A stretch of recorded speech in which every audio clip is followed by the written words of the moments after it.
and how did you start playing and paying attention to music? I started to play music when I was 13, and I wanted a guitar for my birthday, so I asked my dad for a guitar because I heard this musician on the radio named Eric Johnson, and he was doing instrumental electric guitar music, and I just loved it. So my dad got me a guitar for my 13th birthday. It was a nylon classical guitar kind of thing. But I'd always enjoyed listening to music since I was like 6 or 7 years old.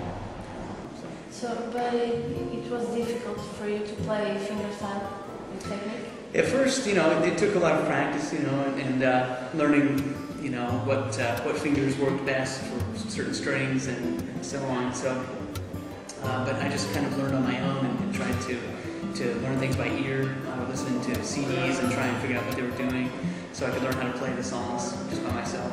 And what are your main influences? I have a lot of influences.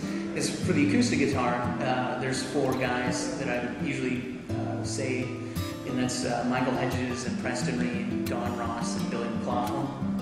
And those guys were really the ones that influenced my style and technique. Your first set was put your videos on YouTube. Were you expecting so much success?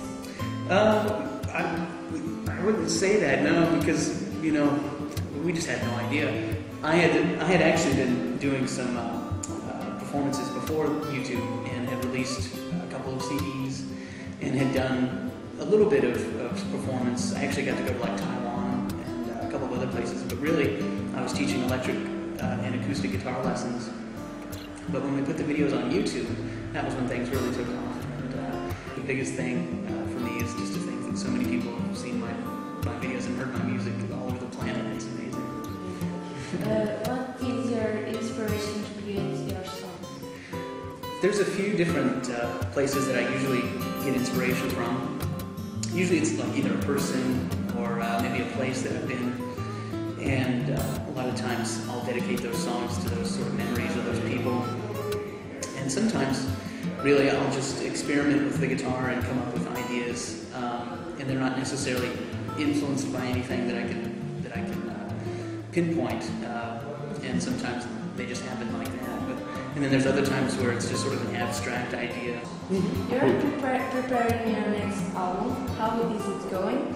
And can you tell us the date of the next record, please? Yeah, it's actually going quite well, and I just finished recording actually on Monday.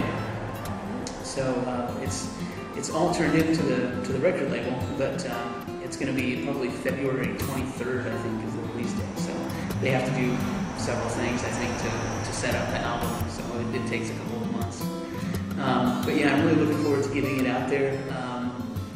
And I mentioned it on stage tonight, I'm actually hearing more than just solo guitar in my head these days. So I'm starting to write music for other instruments to accompany me as well. So I'm starting to get into that on this album a bit. There's a couple of songs that are going to have more instrumentation, So it's sort of maybe a picture of what I might do in the future. I might get into more instrumentation. One more question. Yeah. Feel free, yeah. What do you think about the Portuguese public? Oh, it's great. Yeah, this is I think the 4th or 5th time I've been to Portugal now, and it's just always great. The people are so nice and receptive and very warm, and they respond great after the tunes. They clap loud. It's not really quiet. It's really nice. They really respond, and at the end of the night, it's so great to meet everybody, and I just really enjoy coming to Portugal every time. Okay. Yeah, cool. Thank you. Thank you very much.